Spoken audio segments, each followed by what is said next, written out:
안녕하세요. 자유이튜브입니다. 오늘은 돈값, 똥값, 금투자 지금 어떨까라는 제목으로 이야기를 한번 해볼까 합니다. 지난 8월 최고가를 경신하던 금값이 9월 이후로 하락 조정을 받으면서 향후 금값에 대한 사람들의 궁금증이 커지고 있습니다. 자, 그러면서 최근 들어서 글로벌 IB들이 금값에 대한 전망을 내놓고 있는데, 자, 여기에 대한 견해들도 서로 엇갈리고 있다는 점에서 투자자들의 혼란을 부추기고 있습니다. 자, 그렇다면은 글로벌 IB들이 전망을 내놓은 것이 어떤 의미를 지니는지, 그리고 앞으로 우리가 금 투자를 하는 데 있어서 무엇을 어떻게 보면 좋을지 여기에 대해서 한번 생각해 보는 시간을 가져보도록 하겠습니다. 과거 영상에서 제가 금에 대한 이야기 여러 차례 했습니다. 자, 금은 화폐 가치 하락의 해지 수단으로 우리가 이용할 수 있다, 이런 이야기를 했습니다. 그러면서 만약에 우리나라에 리디노미네이션이 일어난다면 금은 필수적으로 가지고 있어야 할 자산 중에 하나라는 이야기도 예전에 했었는데요.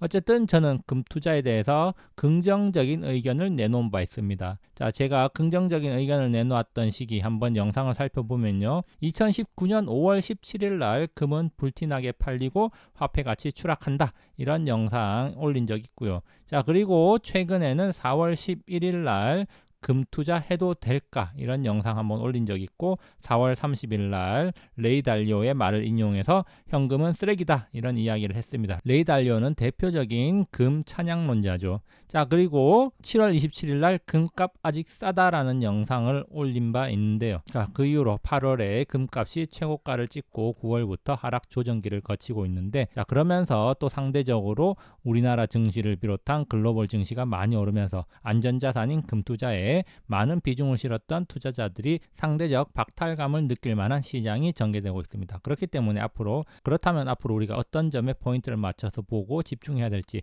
여기에 대해서 한번 생각을 해보는 시간을 갖는 게 중요하다고 할 수가 있겠습니다. 자, 그래서 최근 금값이 하락하면서 향후 전망에 대한 엇갈린 견해가 나오고 있는데, 과연 어떤 포지션을 취하면 좋을까? 오히려 또 금 투자가 기회가 될 수도 있지 않을까, 이렇게 생각을 할 수가 있는데 한번 살펴보도록 하겠습니다. 금값에 대한 전망, 사상 최고치를 찍고 난 후에 하락하면서 조정을 받고 있습니다. 자, 그렇다면은 금값이 하락하는 데는 여러 가지 복합적인 이유가 작용을 하고 있을 겁니다.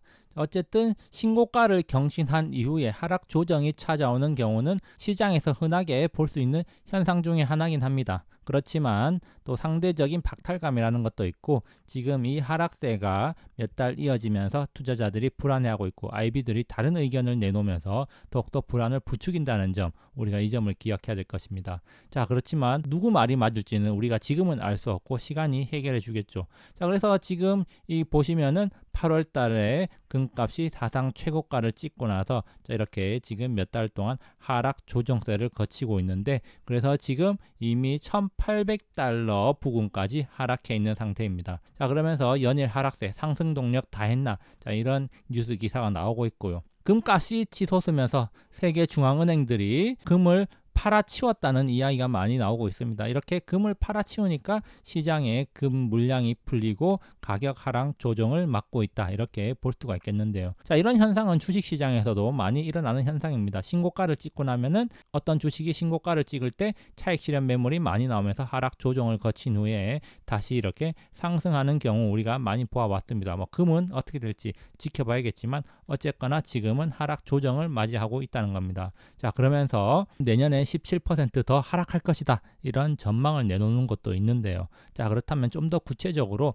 이런 글로벌 IB들이 어떤 전망을 내놓았고 그 내막은 무엇인지 그것을 살펴봐야겠습니다. 자, 그래서 좀 전에 살펴본 경고등 켜진 금값 내년 17% 하락할 것이다 라는 뉴스 기사, 11월 24일 날 나온 뉴스 기사입니다. 자, 여기에서 어떤 내용이 나오느냐, 맥쿼리가 내년 금값이 1550달러 선까지 떨어질 수 있다 라고 전망을 했답니다. 그래서 17% 하락하든가 이렇게 본 거고요. 자, 그렇지만 또 이에 대한 반론으로 골드만삭스의 경우에는 최근 보고서를 통해서 인플레이션으로 인한 위기감은 70년대 이후 현재가 최고라고 말하면서 금값이 향후 수개월 동안 2,300달러까지 오를 수 있다. 자, 지금 기준으로는 약 20%, 최고가 기준으로 봐도 10% 이상 더 오를 가능성이 있다, 이렇게 전망을 했다고 합니다. 자, 또 이에 반해서 또 모건 스탠리는 달러도 팔고 금도 팔아라, 금을 팔아라고 직접적인 이야기는 안 했지만 금값이 떨어질 거다. 자, 그렇기 때문에 자, 이런 것들 정리하고 주식을 사라, 즉 안전자산을 팔고 주식, 위험자산을 사라, 이런 이야기를 했습니다. 그러면서 금값 전망 1825달러 제시를 했는데요. 자, 지금 현재 금값이 1808달러 정도에 머물고 있는 걸로 봐서는 이미 모건 스탠리 전망을 소폭 하회하고 있다, 이렇게 볼 수가 있겠습니다.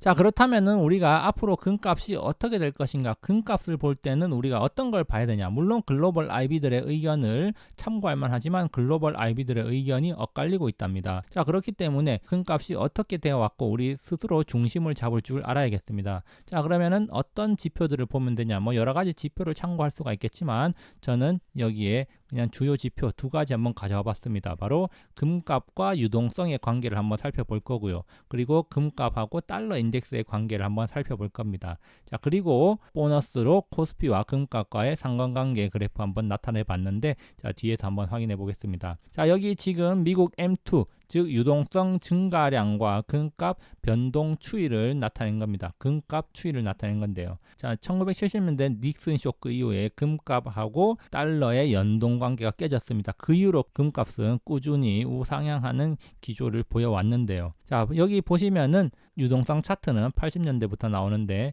자, 유동성은 지속적으로 이렇게 꾸준히 우상향을 해왔습니다. 지금까지. 자, 그러면서 이 금값은 우상향하는 기준선을 중심으로 두고 위에서 놀다가 좀 더 아래로 들어갔다가 금융위기기를 전후해서 오버슈팅을 했다가 다시 조정을 받으면서 하락을 했는데, 시장에 풀린 유동성에 또 아래쪽까지 갔다가 최근에 유동성을 뚫고 위로 올라가는 듯한 모습을 보여줬습니다. 그러면서 지금 현재 금값은 이렇게 유동성 양하고 금값의 그래프가 이렇게 맞물려 있는 모습 우리가 확인을 해 볼 수가 있습니다. 지금 이 유동성이 이렇게 꾸준히 우상향하고 있고 금값은 이 유동성의 방향에 따라서 올랐다가 내렸다가 하면서 서서 이렇게 우상향을 하고 있는 모습 우리가 확인할 수 있다는 점 중요하게 볼 수 있을 겁니다. 자, 그러면서 최근에 유동성의 양이 급격하게 증가하면서 기울기가 가팔라졌고, 이에 따라서 금값도 빠르게 올라갔다는 점 우리가 눈여겨볼 필요가 있는 대목입니다. 자, 그리고 우리가 또 한 가지 달러 인덱스와 금값의 추이 한번 살펴볼 필요가 있는데요. 달러 인덱스 추이라는 것은 달러의 가치, 즉 달러가 강달러식이냐 아니면 약달러식이냐에 따라서 금값이 어떻게 움직였냐, 자, 이것을 한번 살펴볼 필요가 있겠습니다. 자, 여기를 보시면은 조금 더 명확하게 금값의 움직임이 어떻게 움직였나 좀 더 확인할 수가 있는데요. 자, 여기 빨간색 음영으로 해놓은 부분은 지금 달러가 약세를 보일 때 부분이고, 그냥 빨간 박스만 있는 부분은 달러가 강세를 보인 부분입니다. 자, 그런데 공교롭게도 1970년대 달러가 약세를 보일 때 이렇게 금값이 올라갔던 모습 확인을 할 수가 있고요. 그리고 금값이 정점을 찍고 떨어질 때는 이제 이미 달러가 다시 강세로 돌아간 시기였다는 점입니다. 그러면서 달러 강세 시기에 금값이 이렇게 하락을 하다가 달러 강세가 꺾이는 이 시점부터 또다시 금값이 소폭 올랐다는 점 우리가 확인을 할 수가 있습니다. 자, 그러면서 장기간 10년 이상 달러가 약세를 보이던 이 시기, 자, 이때는 금값도 큰 변화가 없이 이렇게 횡보하는 모습을 보였는데요. 자, 그러다가 1995년 달러가 다시 강세를 보일 때 금값은 소폭 하락하는 모습을 보여줬고, 2002년 이후 달러가 이렇게 약세 기조로 돌아설 때부터 금값이 가파르게 이렇게 올라가기 시작을 했답니다. 자, 그리고 중간에 금융위기가 있었지만 추세적으로 달러가 10년 이상 이렇게 약세를 보였고요. 자, 이 기간 동안 금값은 꾸준히 상승해서 2,000달러 언저리까지 상승을 하는 그런 모습을 보였습니다. 자, 그리고 또 달러가 강세를 보이던 시기 금값이 조정을 받았고요. 자, 그리고 최근에 달러가 약세 기조로 돌아설 것이다, 이런 전망이 있을 때 금값이 서서히 오르기 시작했는데, 자, 공교롭게도 코로나 사태가 터지면서 달러 가치가 급격하게 증가를 했습니다. 이때 일시적으로 금값이 하락을 했었는데 지금 다시 달러 가치가 급격하게 떨어졌는데요. 그렇지만 아직도 금값은 움직이지 않고 지금 하락 추세에 머물러 있다는 겁니다. 자, 그러면은 최근에는 달러 인덱스가 떨어지고 있지만 금값은 오르지 않고 있다. 금값이 좀 하락 조정을 받고 있지만 역사적으로 봤을 때 달러 인덱스가 하락할 때 금값은 올랐고 달러 인덱스가 올라갈 올라갈 때 금값은 떨어지는 그런 모습을 대체로 보여줬다는 겁니다. 물론 시기적으로는 차이가 날 수가 있습니다. 자, 이 그래프는 지금 상당히 긴 시간, 즉 50년 동안의 그래프이기 때문에 점 하나 찍는 이 구간이 몇 달이 될 수가 있다는 겁니다. 그래서 최근에 이런 흐름들은 이 전체적인 흐름에서는 아주 작은 일부분이기 때문에 좀 더 넓은 관점에서 본다면은 달러 인덱스가 떨어질 때 금값은 대체로 오르는 경향이 있구나. 우리가 이 정도 한번 생각해 보는 건 나쁘지 않을 것 같습니다. 자, 그리고 금값과 코스피 차트를 제가 한번 복합 차트 만들어 봤습니다. 사실 금값의 움직임과 주식시장은 유의미한 관계가 없는 것으로 알려져 있기 때문에 금값과 주식은 별개로 움직인다. 자, 이런 이야기가 많습니다. 물론 이것은 미국 주식시장 이야기입니다. 자, 그렇기 때문에 제가 그냥 재미로 한번 보자고 96년부터 2020년 11월까지 금값과 코스피 지수 복합 차트 한번 만들어 봤습니다. 자, 그런데 공교롭게도 코스피 지수가 기복은 있지만 금값이 이렇게 바닥을 기고 있을 때 우리나라 코스피 지수도 큰 폭으로 오르지 못하는 모습이었고, 자, 금값이 이렇게 서서히 올라갈 때 우리나라 코스피도 이렇게 같이 올라갔다는 겁니다. 자, 그리고 이때 IT 버블 때 금값 하락과 우리나라 코스피 지수 하락 같이 일어났었고요. 그리고 IT 버블 이후에 우리나라 코스피 지수 다시 올라갈 때 금값도 이렇게 같이 올라갔습니다. 그래서 이때 2100까지 뚫으면서 사상 최고가 왔었고요.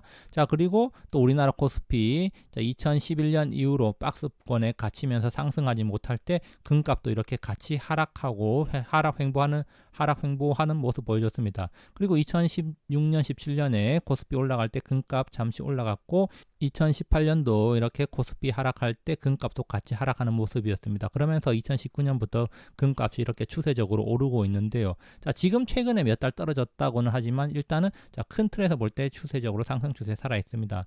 자, 그러면서 코로나 사태가 잠시 있긴 했지만 일단은 코스피도 이렇게 상승 추세로 지금 돌아서고 있다는 점 중요하게 볼만합니다. 자, 이렇게 보니까 우리나라 코스피와 금값의 상관관계 상당히 깊은 것처럼 보입니다.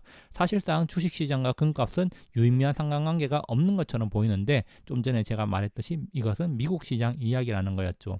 자, 근데 우리나라는 상당히 밀접한 관계가 있는 것처럼 보인다는 겁니다. 자, 그러면 왜 이렇게 또 나타날 수가 있느냐? 사실 우리나라 코스피 지수는 달러 인덱스하고도 연관이 있습니다. 제가 과거 영상에서도 말했듯이 달러 약세가 오면은 이머징 마켓, 특히 우리나라 주식시장이 흥할 수가 있다. 이런 이야기를 했는데, 자, 달러 인덱스와 금값의 상관관계 우리가 앞서 살펴봤습니다. 달러 인덱스가 낮아질 때, 떨어질 때 금값은 오르는 모습. 자, 그렇다면 달러 인덱스가 떨어질 때 코스피 지수도 오르고 금값도 같이 오르는 그런 것들을 우리가 기대를 해볼 수가 있다. 이렇게 연결을 할 수가 있겠죠. 자, 그러면 정리를 한번 해보겠습니다. 맥쿼리 2021년 금값 1550달러 전망을 했습니다. 2021년에는 다소 하락할 것이다 이런 이야기 했었고요. 모건 스탠리 2021년 금값 1825달러 전망을 했는데 이미 지금 금값은 1808달러에 머물고 있습니다. 자, 그리고 골드만삭스는 2300달러까지 상승할 것이다 이렇게 전망했고 지금 가격 기준으로는 20% 이상 상승하는 걸로 생각을 해볼 수가 있습니다. 자, 그러면 이렇게 전망이 엇갈리기 때문에 그 내막, 그 이유를 한번 생각을 해봐야 되는데,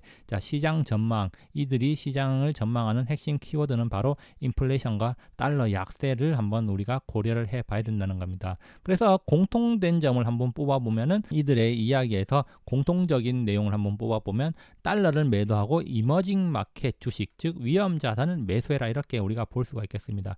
결국 안전 자산보다는 위험 자산에 베팅을 하라는 겁니다. 즉 안전 자산에서 돈이 빠져나와서 위험 자산으로 흘러갈 가능성이 높다 이렇게 보는 건데요. 대표적인 안전 자산이 금이기 때문에 금에서 돈이 빠져나오면서 위험 자산으로 흘러가는 기조가 당분간 이어질 가능성이 있기 때문에 금값이 약세를 보일 가능성이 있다 이렇게 볼 수가 있겠지만, 또 한편으로는 인플레이션이 나타나면은 금값도 오를 수밖에 없기 때문에 여기에 대한 대비책도 세워놔야 된다 이렇게 전망하는 거다 이렇게 볼 수가 있겠습니다. 결론입니다. 글로벌 IB 전망을 한번 해석을 해본다면 가파르게 오른 금값 조정을 받을 수 있는 위치다 이렇게 한번 생각을 해볼 수가 있겠고요. 자, 그렇지만 또 유동성과 인플레이션을 생각해 볼 때 하락의 폭은 깊지 않을 것이다 이렇게 생각해 볼 수 있겠습니다. 자, 맥쿼리의 1550달러 전망, 그리고 모건 스탠리의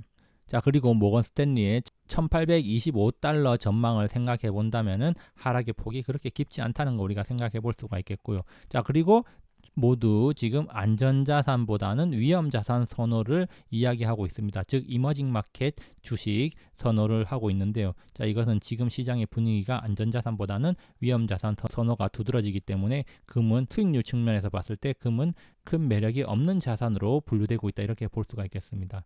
자, 그렇지만 인플레이션 시기, 즉 화폐 가치 하락 시기에는 금은 항상 옳다. 자, 이것은 제 생각입니다. 자, 그렇지만 또 한편으로 수익률을 생각한다면은 이머징 마켓, 즉 한국이나 중국 주식이 더 나을 수가 있다는 점도 우리가 한번 고려를 해봐야겠죠. 자, 지금 어디에 어떻게 투자할 것인지 결정하는 것은 본인의 몫입니다. 지금 시장의 핵심 키워드, 바로 달러 약세와 인플레이션, 그리고 유동성이라는 점을 기억하시기 바랍니다. 여기까지 영상 감상해 주셔서 감사하고요. 항상 즐거운 하루 보내시기 바랍니다. 감사합니다.